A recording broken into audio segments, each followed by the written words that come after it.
नमः शिवाय।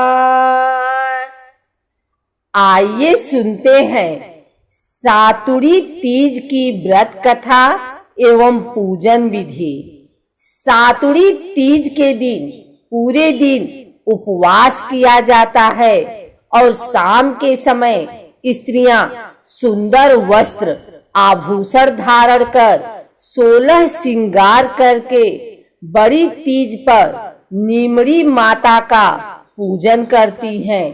सर्वप्रथम नीमड़ी माता के जल के छींटे दे, फिर रोली के छींटे दे, फिर चावल चढ़ाएं। उसके बाद पीछे दीवार पर रोली, मेहंदी और काजल की 13 बिंदियां अपनी अंगुली से लगाएं। नीमड़ी माता के मोली चढ़ाएं, मेहंदी, काजल और वस्त्र चढ़ाएं व दीवार पर लगाई गई बिंदुओं पर भी मेहंदी की सहायता से लच्छा चिपका देते हैं। इसके अतिरिक्त नीमड़ी माता के कोई ऋतु फल, दक्षिणा आदि चढ़ा दें। फिर किनारे रखे दीपक के प्रकाश में नींबू, ककड़ी, मोती की लड़, नीम की पत्ती, दीपक की लौ, सत्तू का लड्डू आदि वस्तु का प्रतिबिंब देखते हैं और अलग अलग वस्तुओं के प्रतिबिंब दिखाई देने पर निम्न प्रकार से बोलना चाहिए। तलाई में नींबू दिखा जैसा ही टूटा। इस प्रकार व्रत पूर्ण करके सातुड़ी तीज की कहानी सुननी चाहिए या सातुड़ी तीज की कहानी कहना चाहिए।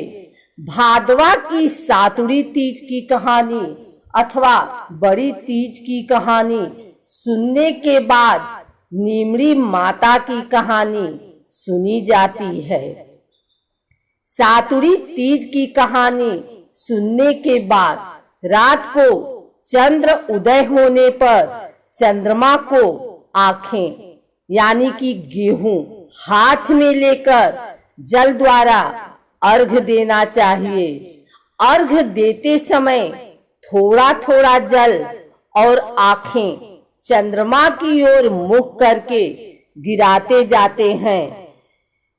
इसके बाद चाँद की पूजा करें और रोली का छींटा देकर दीपक, अगरबत्ती प्रज्वलित करें और सत्तू से चाँद को जिमाएं। फिर सत्तू के पिंड पर इच्छा अनुसार रुपए रखें, बया निकालें। यह अपने पति या पुत्र को देना चाहिए। इस क्रिया को सातु का पिंडा पासवाना कहते हैं। इसी प्रकार सातु पर रुपए रखकर बायना निकालकर चरण छूकर सासू जी को देना चाहिए। फिर आंकड़े के पत्ते पर सत्तू, नींबू कटा हुआ, ककड़ी कटी हुई और आंकड़े के पत्ते के दोने में कच्चा दूध पीना चाहिए। इसके बाद सातुड़ी तीज या कजली तीज की कहानी सुनते हैं। आइए सुनते हैं सातुड़ी तीज की कहानी। एक साहूकार था। साहूकार की पत्नी पतिव्रता थी। उस साहूकार का एक वेश्या से संबंध था। साहूकार के गलत पाप कर्मों के फलस्वरूप साहूकार को कोढ़ हो गया। फिर भी उसने वेश्या के घर जाना नहीं छोड़ा। साहूकार ने अपनी पत्नी से कहा कि मुझे उस वेश्या के पास ले चलो।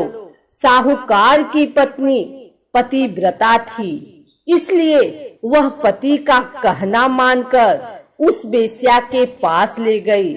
वेश्या तो पैसों की भूखी थी। वह साहूकार से धन दौलत लूटती रहती थी और साहूकार अपनी पत्नी के गहने भी ले जाकर उसको दे देता था। लेकिन उसकी पत्नी कुछ भी नहीं बोलती थी।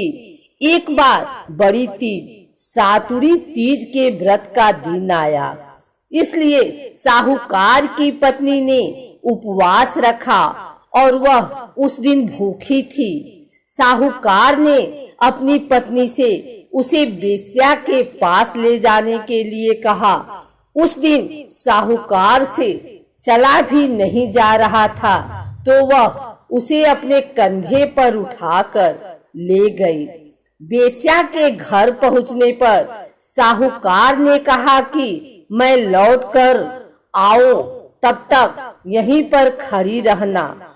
उस दिन संयोगवश वह वेश्या खिड़की में से सब देख रही थी, तो उसने साहूकार से पूछा कि जो तुम्हें यहाँ छोड़ने आई है वह तुम्हारी नौकरानी है क्या?